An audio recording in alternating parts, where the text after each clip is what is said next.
Hey guys, Mike here from MotoMule. In this video, I want to share with you some of the upgrades I've made to my Swag off-road finger brake. And hopefully you can implement some of these ideas to get the most out of yours as well. Throughout much of my career, I have worked in sheet metal production shops all over the Pacific Northwest. I have had the privilege of operating fancy CNC programmable press brake machines. These machines are usually heavy duty. I've used ones ranging from 60 tons all the way up to 300 tons. They give you the ability to set the depth that they press, which makes it so you can bend multiple parts all to the same angle, consistently.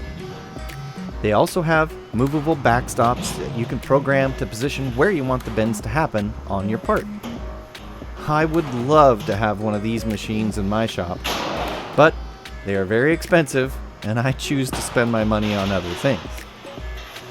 The Swag Off-Road Finger Brake Kit gives you the ability to bend parts in your personal shop. It's a great base to start with.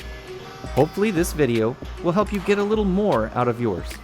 It's never going to compare to these machines that cost over $100,000, but we can take a step in the right direction. One of the first upgrades you're going to want to make is to replace the bottle jack that came with your Harbor Freight A-frame press. You're going to get real tired of pumping that thing.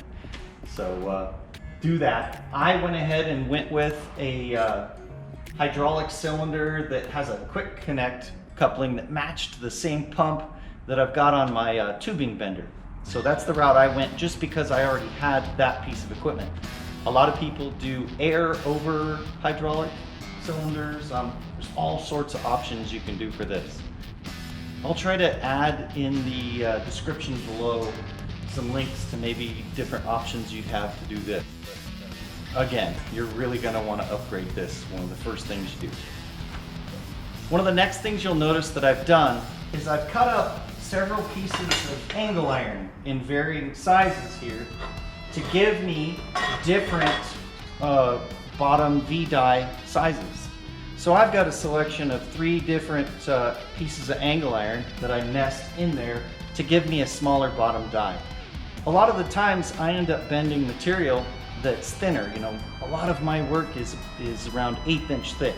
So the stock die that this comes with is pretty wide. And the reason they do that is so that you can bend thicker material. Obviously, the bigger the V-die, the less tonnage it's going to take to make it bend. It's just simple leverage situation.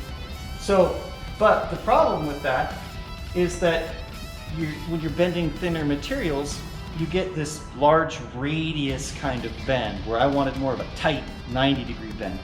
So I went ahead and cut up some angle iron just to give myself a smaller die. My favorite hack for these press brake setups, if you look here, you'll see I've got a selection of different round rod. I've got them color coded so that I know which one does what.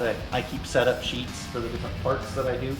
But you can just grab a set of these and throw them down in here. And what it does is just limits the travel of the top die. It can only go down until it hits these rods. So you can get a consistent angle every time. Let's say you had a stack of parts that you wanted all of them to be bent to the same angle and not 90, less than 90. You throw one of these in here and bend all your parts, they end up the same. And so what I've done is just, empirically figured out which one of these gives me what angle and a different material thickness, and I keep track of that and use them.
I personally didn't find the swag backstop setup very useful.